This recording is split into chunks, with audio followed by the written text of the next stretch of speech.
Uy, Sino daw po kawin ni Kuya Tato? Jose Rizal. Si Rizal, ano yun? Babaero yun. Oh, si Rizal guys, baka babaero yun. Tsaka tandaan nyo ha, sa mga, ewan ko nga sa mga basher, no? Baka hindi nyo po alam, no? Karamihan sa mga naging girlfriend ni Jose Rizal po, mga bata. Hanapin nyo po sa ano, hindi ko na po mapakita rito eh. I-search nyo po. Kung ilang taon yung mga naging shota ni Jose Rizal. Dami naging babae yan, naging girlfriend. Tapos karamihan pa dyan, puro bata pa. Ito nino-normalize ha. Pero ang punto ko lang, even our national hero, ang mga shota o yung mga girlfriend niya ay puro mga mas bata sa kanya. Ito guys ha, baka sabihin nyo, niloloko ko kayo ha.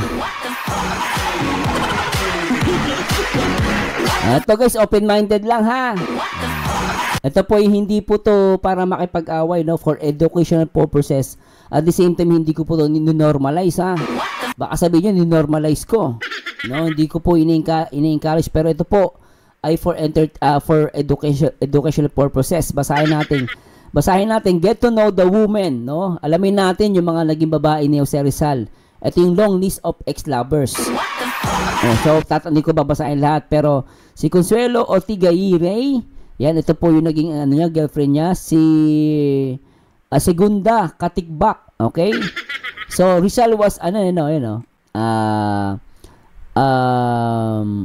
teka lang, sige, sabihin na natin, Rizal was only 16 years old when he met Segunda. Baliin mo ha, ayan, Rizal was only 16 years old when he met Segunda. She was his puppy love. Ibig sabihin, may puppy love talaga. They met at the house of Rizal grandmother in Trozo, Manila.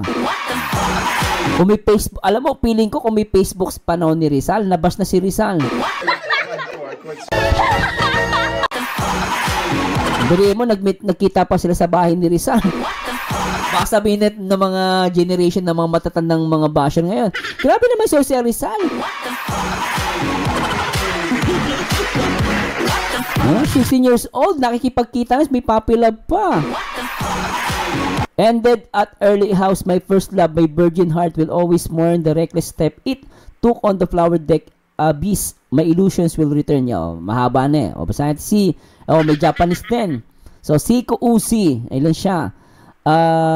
Seiko Uzi, yan, Japanese. Pero hindi ko alam kung ilan taon siya. Pero ito, basahin natin.